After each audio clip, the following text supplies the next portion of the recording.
going to bring the word to us tonight. We're back in the book of James, so get ready for that. Here's Pastor Kathy. And thank you, Pastor Kathy, for running the place while I've gone. My pleasure. Dominated. All right. Well, I'm really excited to speak with you guys tonight. My topic, and we've got handouts. Where are my volunteers for that? Thank you. Come on, Bill. We're continuing through James, and this is James chapter 4, 11, and 12. And the title of this is Taming the Critic. This is a really hard message for me to preach because as I went through this, there's a lot of things that I feel like, wow, this is really speaking to me too. So please don't listen to this tonight and think, oh, Kathy's got it all together, because I think we're all constantly working through this.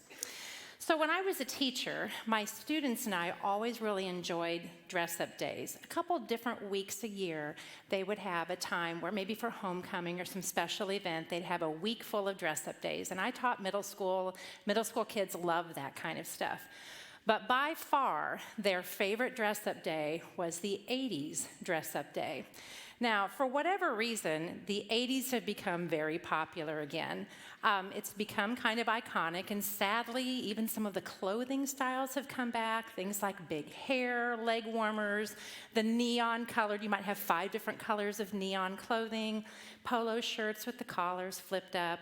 The worst, parachute pants. Does anybody remember parachute pants? Okay, so I'm not alone.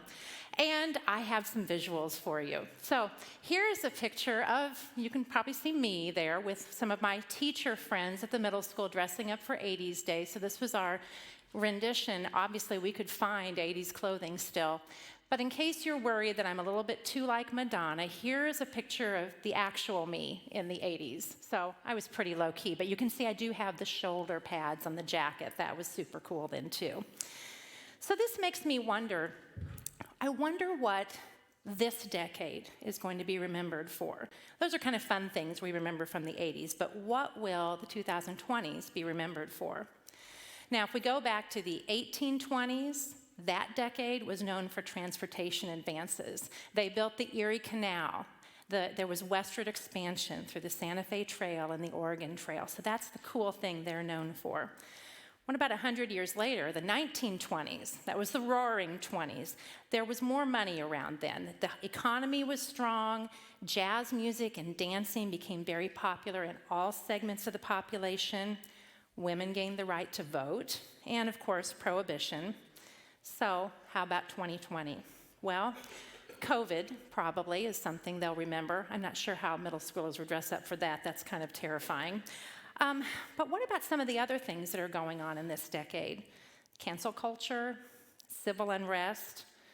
What about just being offended over everything? And then when you're offended, of course, that's the time to start judging and criticizing other people. What about the ability through social media to attack anyone, anywhere, to judge them, even if you don't really know what's going on? Or we're in an age where we can judge and review anything from churches, online, on Facebook, to the shirt you just bought on Amazon. Everybody wants those reviews. Our society pushes us to constantly give our opinion about everything. I went to a checkup with my doctor about 6 weeks ago, and they really wanted my opinion about this very boring checkup.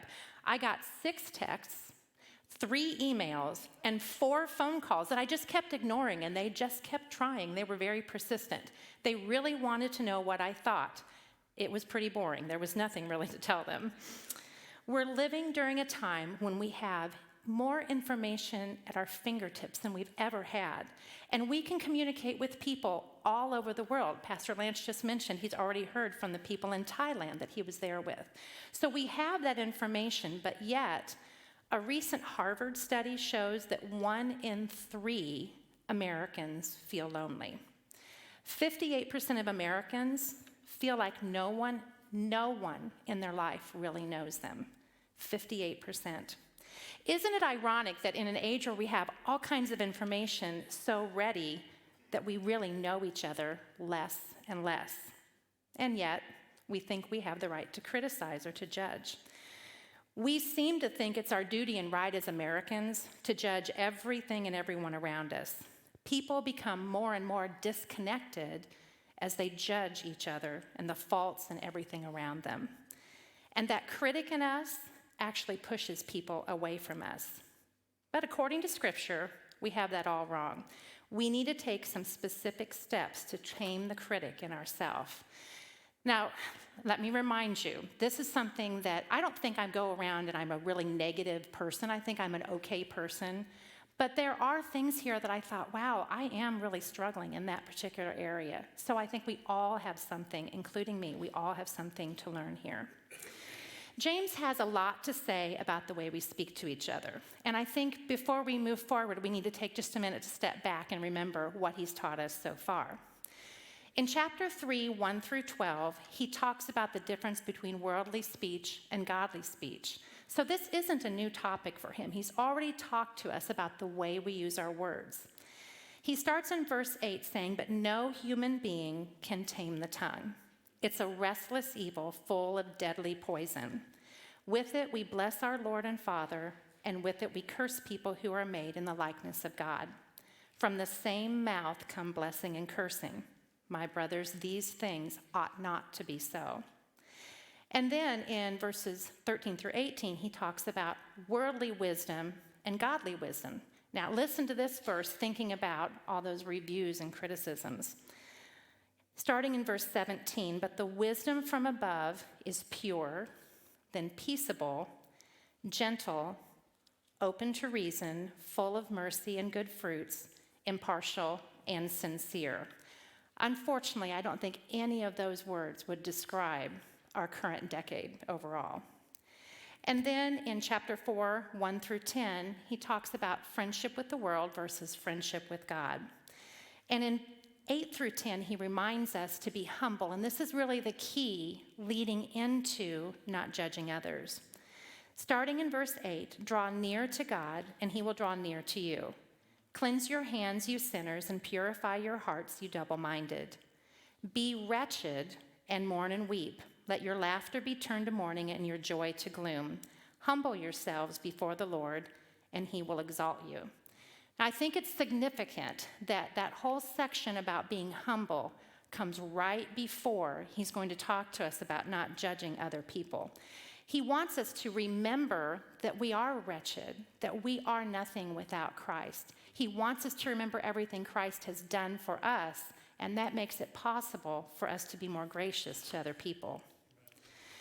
So he's discussed the importance of our speech already, and now he's going to get more specific and address how we talk to and about other Christians. So tonight's text is James 4, 11 through 12. "Do not speak evil against one another, brothers. The one who speaks against a brother or judges his brother speaks evil against the law and judges the law. But if you judge the law, you are not a doer of the law, but a judge. There is only one lawgiver and judge, he who is able to save and destroy. But who are you to judge your neighbor?" So first of all, let's look at the instruction that James has given us. Basically, it's don't speak evil or judge others. Our words are incredibly important. Proverbs 18:21 says, "Death and life are in the power of the tongue, and those who love it will eat its fruits." So that same thing can go either way. We have the power to decide. Words have a powerful effect on other people. They can either heal or they can create more damage. And unfortunately, as I said earlier, we live in a nation of critical people. James says that Christians should not behave this way. And this can be critical speech, it could be slander, even just harsh words, either to a person directly or about them when they're not around. These sinful words show a root of pride in us. It's present in our hearts, and we have a faulty view of ourselves when we start to think that we know so much about this other person that we have the right to judge them. And that also shows we have a faulty view of God because it's putting us above him too. This kind of speech discourages each other, and it also dishonors God. We try to play God when we think that we have that right to judge others. One of my favorite verses is Ephesians 4:29, and I find this really challenging. It says, "Let no corrupting talk come out of our mouths, but only such as is good for building up, as fits the occasion, that it may give grace to those who hear." So it says no talk that's not building up. And I really had to stop and think, is there anything I'm saying that isn't building someone up? Well, sure, there are times I'm not even thinking about what I'm saying. I think we all probably say things we don't realize are hurtful from time to time. And I think he's telling us here we have to be more careful. We have to be more aware. I think it's really sobering to think back on my conversations in light of this particular verse. Next, let's consider what law James is talking about. In the last part of verse 11, James says that by doing this, we speak evil against the law. And then in verse 12, he tells us there's only one judge, who's God. Well, this is the law of love James actually referred to in James 2:8. If you really fulfill the law according to the scripture, you shall love your neighbor as yourself, you are doing well.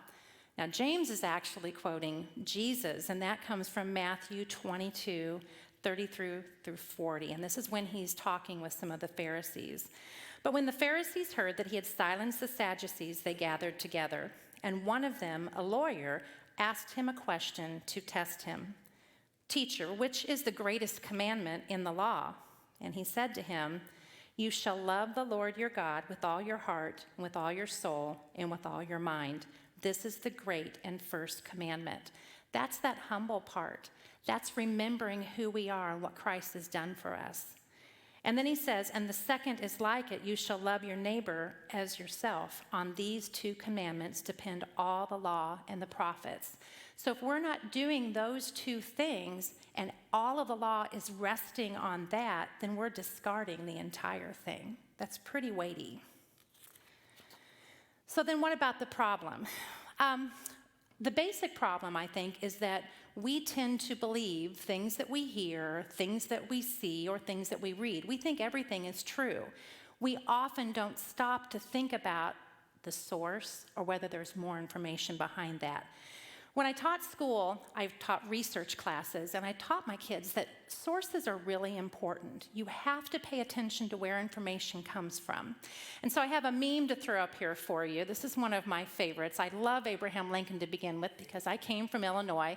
And this says, don't believe everything you read on the internet just because there's a picture with a quote next to it, said by Abraham Lincoln. What's wrong with that? Abraham Lincoln wasn't around when we had the internet, right? So people will look at these things and, hey, it's on the internet, right? So it must be true. We have to be very careful of any information, whether we get it from somebody else or whether we get it from something we see online. Proverbs 14:5 says, the simple, or another word for that would be gullible, believes everything, but the prudent gives thought to his steps.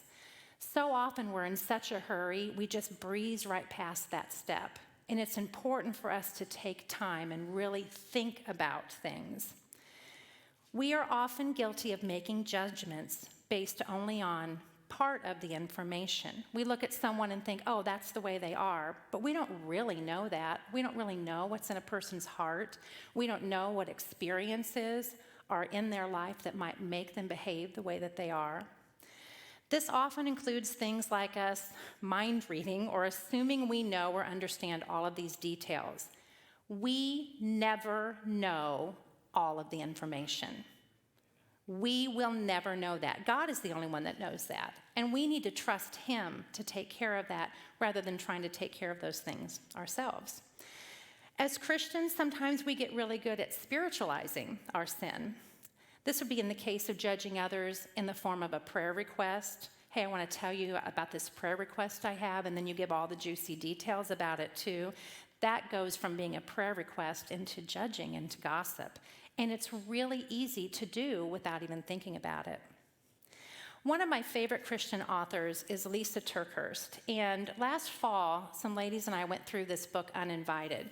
And this is a funnier story about this, but this kind of illustrates this very well. This is titled, and this is just a little section from the book, There's a Lady at the Gym Who Hates Me. So this is Lisa telling one of her stories. There's a lady at my gym who hates me. No, I'm serious. She sees me coming, and I can feel little poofs of disdain chugging out of her ears as her feet are churning 87 miles an hour on the elliptical machine. I honestly don't know how she goes so fast. I once tried to keep up with her. It was awful. And I think that was the day her infuriation with me began. Let me back up and confess my sins that started this whole thing. The elliptical machines are set very close together and are completely awkward with their angular moving parts. Has anybody been on an elliptical? They are a little odd. Now, conjure up a picture in your mind of the most athletic person you know, the one who doesn't have a drop of fat on her entire body. That's her. Honestly, she's stunning. Then picture a marshmallow dressed in a t-shirt and spandex pants. That's me. So I had to sort of get in her space just a tad to mount my machine, and I think I threw off her rhythm. That was sin number 1. And then I decided to try and stay in sync with her because I wanted the folks at the gym to know that day that I was in shape. My heart can pump with the best of them. And by golly, I was tired of being out ellipticaled by her. That was sin number 2. And then there may have been a little issue with me taking a phone call while working out. In my defense, this is not my common practice, but a friend called who really needed me. I realize now I should have stepped off my machine and taken the call elsewhere, but I was sort of in a competition at this point and needed to win this thing on behalf of every marshmallow-looking woman out there. I tried to chat quietly, but when you feel like a lung might very well pop out of your mouth at any moment, it's difficult to whisper talk. That was sin number 3. 3 strikes, and she deemed me out of my mind, out of line, out of control. She abandoned her elliptical and huffed over to the treadmill, and she's hated me ever since. But then, the other day, something occurred, something odd that stunned me. She smiled at me. It wasn't an evil kind of smile. It was more like, oh, hey, I've seen you before, right? Kind of smile. I thought about her expression the entire time I was on the elliptical that morning. I analyzed it up one side and down the other. Was it just a stunned reaction kind of thing, where she felt forced to smile? Was it, we could be friends? Or was it a truce of some sort? I've decided it wasn't any of those. I truly believe it was a simple smile acknowledging that she'd seen me, but didn't have any of this crazy hate toward me at all. Here's the key. It's all been a perception thing on my part. Let me rewrite the story as I now believe it actually is. There's a lady at the gym who really enjoys her workouts. One day, the gal next to her talked on the phone, so instead of making a big deal about it, she just transitioned over the treadmill. She really hadn't thought about it much since. And then one day, she saw this same woman in the bathroom and smiled and thought, good for you for getting up this morning and working out. End of story. Now, obviously, I don't know what really went through her head as she smiled, but I think my second version is closer to reality than my first, which has really gotten me thinking about all the times that I assign thoughts to others, that's judging them. I assign thoughts to others that they never actually think. I hold them accountable to harsh judgments they never made, and I own a rejection from them that they never gave me. Now, again, that's a rather simple story, but I think it illustrates the point really well. So often what we think is going on really isn't what's going on, but we do start judging people and assigning blame to them for things without knowing the whole story. Only God can know what's going on in a person's heart. Only God has all of the information. So we have to get into the habit of just assuming grace, just assuming that everything's okay. And if it becomes obvious that maybe it's not, then we have to make that effort to go and talk to that person before drawing conclusions. I know for me, so often, I start worrying about all the what-ifs that I have myself worked up about it before I even go and talk to a person, and that makes it so much more difficult. 2 weeks ago in Pastor Lance's sermon on the beginning of chapter 4, he pointed out that James gives us a 5-step process to experience peace. Submit to God wholeheartedly, resist the enemy steadfastly, pursue God repentantly, take sin seriously, and follow Christ humbly. And then immediately after that list, he reminds us not to judge others, which is very intentional. As Christians, we've received new life, but that doesn't mean that all of the sinful nature just disappears. We have to continually battle that sinful nature. It's a daily thing, and we can only overcome that with the Holy Spirit's help. We have to rely on God, and it takes a great deal of effort on our part to stay connected. He's there to help us, but we have to make that effort. So then let's look at what our model is, what we should be doing. God looks at the heart. He doesn't judge people like we do. We can only look at the outside, what a person looks like, what their actions are, but we have to keep in mind we don't know the whole story. When God sent the prophet Samuel to anoint the next king, who would be David, all of the sons of Jesse come out to him. And Samuel starts looking at one of the sons who looks tall and strong and like he'd be a really great candidate for king. But God tells him in 1 Samuel 16:7, do not look on his appearance or on the height of his stature, because I have rejected him. For the Lord sees not as a man sees. Man looks on the outward appearance, but the Lord looks on the heart. Then let's look at Jesus. Jesus dealt with people with grace. He didn't write off the Samaritan woman because she wasn't Jewish or because she was living a sinful life. He didn't deal harshly with the woman who was caught in adultery. He didn't reject Matthew or Zacchaeus because they were tax collectors. So who are we imitating with our behavior? The goal, of course, is to imitate Christ. When we think about God and we humble ourselves in his presence, that's when our heart can be transformed. Humility will change our words because we're reminded of our need. If I have this need, then obviously everybody else has that need too. Jesus addresses the importance for us to consider our own need in Matthew 7:1-5. Judge not, that you not be judged. For with the judgment you pronounce, you will be judged, and with the measure you use, it will be measured to you. Why do you seek the speck that is in your brother's eye, but you do not notice the log in your own?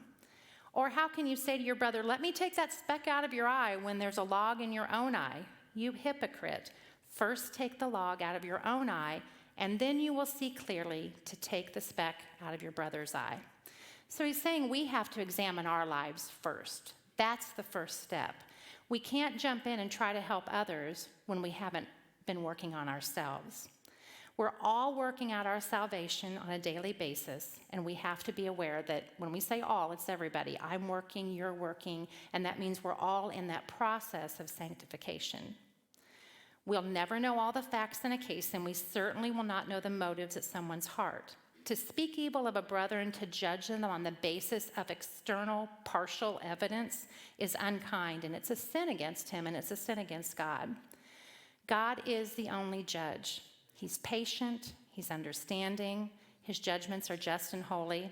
We need to leave those matters with him and trust him with that. Now, to close, I was a librarian, so I have another story for you. This one's short. This is called the dirty laundry. Now, for those of you young folk in here, it used to be really common to hang the laundry out on the line and let it dry that way. And that's important to know for this story. A young couple moved into a new neighborhood. The next morning, while they were eating breakfast, the young woman saw her neighbor hanging the washing outside. That laundry isn't very clean. She doesn't know how to wash correctly. Perhaps she needs better laundry soap. Her husband looked on, remaining silent. Smart man. Every time her neighbor hung her washing out to dry, the young woman made the same comments. A month later, the woman was surprised to see a nice clean wash on the line and said to her husband, "Look, she's finally learned how to wash correctly. I wonder who taught her." The husband replied, "I got up early this morning and I cleaned our windows." And so it is with life. What we see when watching others depends on the clarity of the window we're looking through. So don't be too quick to judge others, especially if your perspective of life is clouded by anger or jealousy or negativity. Judging a person does not define them, it defines who you are. Christians should be known for being different in the world. So if we think about our decade right now, and the negativity that we're facing, we have to be different than that. And it's so easy to get caught up and just do what everybody else is doing. But we have to be different. And to do that, we have to tame that inner critic that we have. We should be known for loving, encouraging, exhorting one another. And if we're not doing that for other Christians, then it's ruining our testimony to people who aren't Christians yet. There will be corrections that have to happen. James is not telling us that we can't correct things, but it should be done from a place of humility and not a place of pride. Instead of critical words and gossip and slander, we should be people who earnestly pray for the needs of our brothers and sisters. We should be people who are so overwhelmed by what God has done for us, be so humble in that we want to freely show mercy to others. Now, as we come up to pray tonight, there's a couple things I'd like you to focus on. First of all, we all should be praying for a humble heart consistently. That's something that all people struggle with. Secondly, you may be sitting there thinking, yeah, I've been that person that's been hurt by somebody else. And if you have been, I encourage you to pray for the person who hurt you. It's almost impossible to stay angry with someone that you're praying for. So that's a good thing for you to be able to do. Maybe you're sitting there thinking, yeah, I've been that person who's hurt other people. And in that case, I would encourage you to pray for the person that you've hurt and pray for an opportunity if you need to restore a relationship that opportunity comes up. And lastly, I'd encourage you to pray for unity. The really cool thing about living, not criticizing, not judging our Christian brothers and sisters, is that it builds unity between us. And that's really our prayer for our church, is that our church family is unified. So I'd encourage you to come up and find a place to pray. Stephanie, do you mind to come on up and play a little something on the piano? And if you have any specific needs, please come and find one of the pastors and we'd be happy to pray for you. So come on up and find a place to pray.